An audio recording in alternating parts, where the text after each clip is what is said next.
Hi everyone, my name is Charnae Decker and I'm here to tell you about a fun new twist I've been doing with my online parties to get more involvement, more participation, and just to expand my social media presence. So I'm going to give you 5 pointers on how to run a Battle of the Hostess party.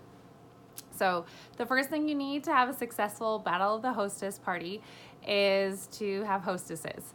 So I don't have like a magic number for you, but I feel like anywhere between 5 to 10 hostesses would be a great start. And when you get these ladies to sign up, just make sure that you stay in constant communication with them the whole time. So that's the first thing you need is hostesses. The second thing, prizes. So how do you get women to sign up to be a hostess? How do you get guests of these hostesses excited to participate? Prizes most of the time. So you can choose what you want to give for your prizes, but I think you need 3 kinds of prizes. One, you need a grand prize for the winning hostess. So it's Battle of the Hostesses. These women are competing to be the winner. And so what you need is some big grand finale prize so that when they know what they're going for, and it needs to be something exciting. It could be a double-decker with like 8 tins and a brush. It could be the Tres Leches set, a clutch. Make that grand prize for your hostess huge. That way, 1, you can get lots of hostesses to sign up because they're really excited to win this. And 2, you want to make it huge because then they're going to work really hard once they are signed up to help promote your event, promote you as an artist. So the grand prize for the hostess is really important. The second kind of prize is the grand prize for the guests of the winning hostess. So this is how I got the guests to really buy in and participate and have fun with this event, is that I had a prize for the group of ladies, the group of guests that belong to or were invited by the winning hostess. So at the end of the week, you announce the winning hostess, woo! She gets her grand prize, and then you do a raffle or a drawing out of everyone that was her guest, and then they win a grand prize. And it's not as like big and amazing as the one for the hostess, but it's still awesome. I think I gave choices, like you could win like a milk moisturizer or a $50 gift card to mascara or a clutch or whatever. I don't remember the choices I gave, but again, this is like up to you what you want to give away. But you want to make the grand prize for the guests to also be something, more than just a brush, right? I feel like that's what motivates guests, is a really awesome prize. And then the third kind of prize are like the little daily prizes, like sprinkled in throughout the week. And it can be just a tin or, an eyeshadow everything brush. Doesn't have to be huge, but something like every day to keep those guests like commenting and sharing. That's important. So hostesses, prizes, and then the 3 kind of prizes, right? And then the third thing you need is a point system. You have these people who are battling out to win. You have to be able to keep track of everything that they're doing. So there's points given to guests, and those points that the guests earn like tally on for the hostess. And I'll go into that in a minute. And then points that the hostess herself can earn for herself. So you come up with a point system that works for you. Should go hand in hand with like challenges that you do. And that's the 4th thing you need. So we have hostesses, prizes, point system. 4th thing you need, challenges. So I did weekly challenges. So I announced like the very first day of the Battle of the Hostesses, hey, these 5 challenges are going all week. You can do this all week long to earn points. And then I had daily challenges, and it was like just for 24 hours. I didn't run it like, just for like during this live only. Like I gave guests like 24 hours to comment or do whatever the challenge was. So I had weekly challenges and daily challenges. The weekly challenges, I'll name you the 5 weekly challenges that I did.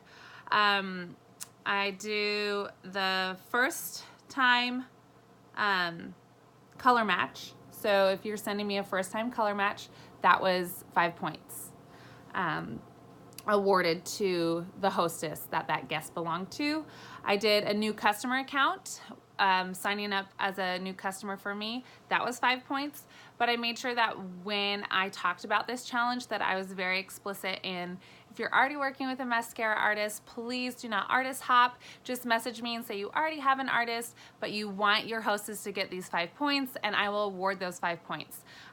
Because in this company, like, our relationships that we have with our customer and our artists, it's everything. It's super important, and our sisterhood that we have with mascara is really important. So we want to just always encourage that loyalty, and so don't make that challenge, the new customer account, something that you're, don't break compliance or be shady about it, right? So you can still get your 5 points even if you're working with someone else. Just let me know.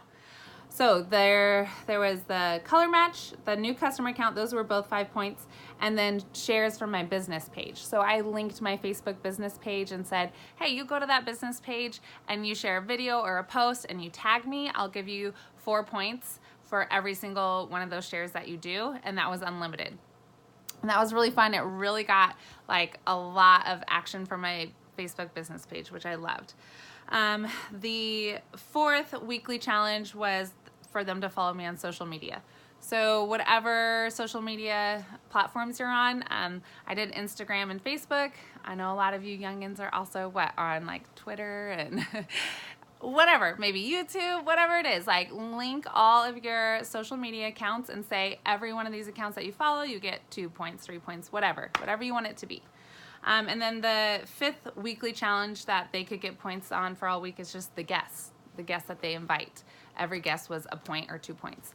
And this one was very easy to keep track of after I finagled with it for a while. And what you need to do is one of your very first posts, like, post about the rules and how they get points, but the very, like the second post then should be a collage of all of the hostesses, and then also like an individual picture after that of each hostess, all in this one post, and say, here are your hostesses. Find the picture of your hostess and go comment underneath her photo. Say, here, I'm here for you. Do a call of action for them to do. And that way you can just go through each hostess, look at her picture, how many girls does she have there or guests does she have there. And that's a very easy way to get 2 points for each guest. So those were the 5 challenges that I ran all week long. As far as the daily challenges, those challenges are just fun little things, like when I'm introducing a product. So you introduce the amazing eyeshadows and you say, hey, create your own eyeshadow combination, and winner will, get an eyeshadow everything brush, or we'll get, 4 colors or 4 eyeshadows, or whatever you want to give it away. Making it tie to like what the challenge was is usually pretty fun to do. Another example of a daily challenge that I did, and these were more for the guests than the hostesses. Like, hostesses could have done the sharing and stuff, following me on social media, although most of them already did. But these like daily challenges were more for the guests to keep them excited. So you could do a post about Tres Leches, or even a video about Tres Leches, and give away like a lip conditioner. I did a post with before and afters, some of my favorite before and afters with mascara, and gave away an illuminator. So just fun things like that, daily challenges that keep the guests excited and also get them to learn about the amazingness that's mascara. So those are some examples. I'm sure you all can come up with some great ones, or talk to your upline or your sidelines or all the lines and figure out some cool challenges to do. And then the last thing you need to have a successful Battle of the Hostess event is you. You are so important. You are the artist. You are the person sharing about mascara, teaching all of your guests about how incredible it is. So stay enthusiastic, stay involved when people comment, respond, comment back. This is like the first time that you're building relationships with a lot of these guests and these women, and you want to let them know you care about them, and you're excited about mascara and sharing it with them. So you are a huge part of that. So Battle of the Hostess, you need hostesses, you need prizes, a point system, you need challenges, and we need you. We need you. Those were the big things that I wanted to cover. If you have any questions, just reach out to me or reach out to Rachel. I'm sure that she has tons of ideas. Just remember while you're doing this to always stay compliant. Do not incentivize with purchases. So points were never given like for someone buying something. And then really just stress that customer artist loyalty, especially with the challenge of creating a new customer account. Just encourage them, like, love your artists and just have fun during this Battle of the Hostess. So I hope you learned something. I hope that you have an amazing Battle of the Hostess. Have fun with it. That's like the biggest thing. People can feel like your joy and your excitement, so just have fun with it. And yeah, welcome to Mascara. Bye.